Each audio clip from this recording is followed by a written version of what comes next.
ಒಂದಾನೊಂದು ಕಾಲದಲ್ಲಿ ಒಬ್ಬ ರಾಜನ ಆಸ್ಥಾನದಲ್ಲಿ ಅತ್ಯಂತ ಬುದ್ಧಿವಂತ ಮಂತ್ರಿ ಇದ್ದನು.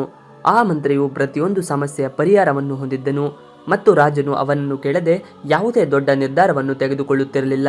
ಇದರಿಂದಾಗಿ ಆಸ್ಥಾನದಲ್ಲಿದ್ದ ಇತರ ಜನರ ಮಂತ್ರಿಯ ಬಗ್ಗೆ ಅಸೂಹೆ ಪಟ್ಟರು.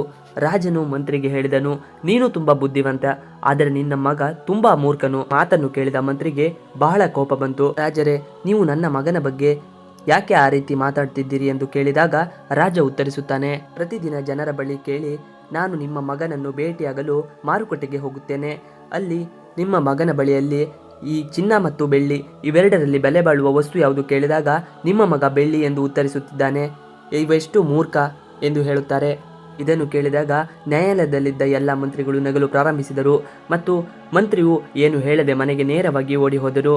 ಮನೆಗೆ ಹೋದ ತಕ್ಷಣ ಮಂತ್ರಿಯು ಮಗನನ್ನು ಕರೆದು ಯಾವ ಲೋಹವು ಹೆಚ್ಚು ಬೆಲೆ ಬಾಳುವುದು, ಚಿನ್ನ ಅಥವಾ ಬೆಳ್ಳಿ ಎಂದು ಮಗನನ್ನು ಕೇಳಿದಾಗ ಮಗ ಬೇಗನೆ ಉತ್ತರಿಸುತ್ತಾನೆ, ತಂದೆ, ಚಿನ್ನ ಅತ್ಯಂತ ಅಮೂಲ್ಯವಾದುದು ಎಂದು ಹೇಳುತ್ತಾನೆ. ಇದನ್ನು ಕೇಳಿದ ಮಂತ್ರಿಗೆ ಆಶ್ಚರ್ಯವಾಗುತ್ತದೆ. ಆಗ ಮಂತ್ರಿಯು ತನ್ನ ಮಗನ ಬಳಿ, ನೀನು ಪ್ರತಿದಿನ ರಾಜನಿಗೆ ತಪ್ಪು ಉತ್ತರವನ್ನು ಏಕೆ ಹೇಳುತ್ತಿ ಮತ್ತು ಬೆಳ್ಳಿ ಹೆಚ್ಚು ಬೆಲೆ ಬಾಳುತ್ತದೆ ಎಂದು ಏಕೆ ತಪ್ಪು ಉತ್ತರ ನೀಡುತ್ತಿ ಎಂದು ಕೇಳುತ್ತಾನೆ. ಆಗ ಮಂತ್ರಿಯ ಮಗ, ಬೆಳಿಗ್ಗೆ ರಾಜರು ಜನರನ್ನು ಭೇಟಿಯಾಗಲು ಮಾರುಕಟ್ಟೆಗೆ ಬರುತ್ತಾರೆ. ಪ್ರತಿದಿನ ಅವರು ನನ್ನ ಮುಂದೆ 2 ನಾಣ್ಯಗಳನ್ನು, ಒಂದು ಬೆಳ್ಳಿ ಮತ್ತು ಒಂದು ಚಿನ್ನವನ್ನು ಇಡುತ್ತಾರೆ.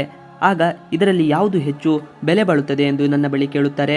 ನಾನು ಬೆಳ್ಳಿ ನಾಣ್ಯ ಎಂದು ಆರಿಸುತ್ತೇನೆ.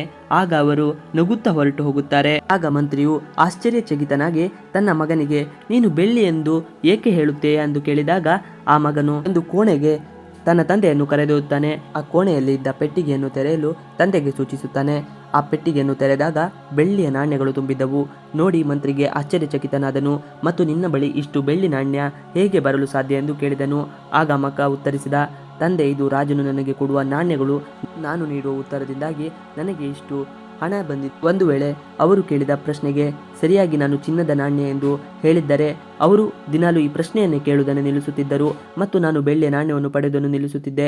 ಮತ್ತು ನಾನು ಬೆಳ್ಳಿ ನಾಣ್ಯವನ್ನು ಆರಿಸಿದಾಗ ರಾಜರು ಅದನ್ನು ಆನಂದಿಸುತ್ತಾರೆ ಮತ್ತು ಚಿನ್ನಕ್ಕಿಂತ ಬೆಳ್ಳಿ ಬೆಲೆ ಬಾಳುವುದು ಎಂದು ಅವರು ನಗುತ್ತಾ ಹೋದರು. ಒಂದು ಚಿನ್ನದ ನಾಣ್ಯಕ್ಕಾಗಿ ನನ್ನ ದಿನನಿತ್ಯದ ಈ ನಾಣ್ಯವನ್ನು ಕಳೆದುಕೊಳ್ಳಲು ನಾನು ಬಯಸುವುದಿಲ್ಲ. ಇದನ್ನು ಕೇಳಿದ ಮಂತ್ರಿಗೆ ತನ್ನ ಮಗನ ಬಗ್ಗೆ ಹೆಮ್ಮೆಯಾಯಿತು ಮತ್ತು ಜನರು ತನ್ನ ಮಗನನ್ನು ಮೂರ್ಖ ಎಂದು ಕರೆದರೂ ಅವನ ಮಗನ ಬುದ್ಧಿವಂತಿಕೆ ಮಾತ್ರ ಅವನಿಗೆ ಅರಿವಾಯಿತು. ಯಾರಾದರೂ ತನ್ನ ಮಗನನ್ನು ಮೂರ್ಖ ಎಂದು ಕರೆದಾಗ ಮಂತ್ರಿ ಮುಗುಳ್ನಕ್ಕು ಸ್ನೇಹಿತರನ್ನು ಬಿಟ್ಟು ಹೋಗುತ್ತಾನೆ. ಈ ಸಮಾಜದಲ್ಲಿ ನಮ್ಮ ಕೆಲಸಗಳನ್ನು ನೋಡಿ ದೂಷಿಸುವ ಜನರಿಗೆ ನೀವು ಹೆದರಿಕೊಳ್ಳುವ ಅಗತ್ಯವಿಲ್ಲ. ಆದರೆ ಜನರು ನಿಮ್ಮನ್ನು ಮೂರ್ಖರು ಅಥವಾ ಹುಚ್ಚರು ಎಂದು ಕರೆದರೂ ಪರವಾಗಿಲ್ಲ. ಪ್ರಪಂಚವು ತನಗೆ ಅರ್ಥವಾಗದವರನ್ನು ಹುಚ್ಚ ಎಂದು ಕರೆಯುತ್ತದೆ. ಹಾಗಾಗಿ ನೀವು ಮಾಡುತ್ತಿರುವ ಕೆಲಸ ಸರಿಯೋ ತಪ್ಪೋ ಒಮ್ಮೆಯಾದರೂ ಮನಸ್ಸಿನ ಮಾತನ್ನು ಕೇಳಿ.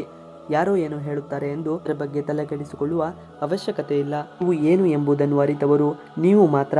ಹಾಗಾಗಿ ನಿಮ್ಮ ಸಾಮರ್ಥ್ಯವನ್ನು ಉಪಯೋಗಿಸಿಕೊಳ್ಳಿ. ಇವಿಷ್ಟು ಇವತ್ತಿನ video. Thanks for watching video.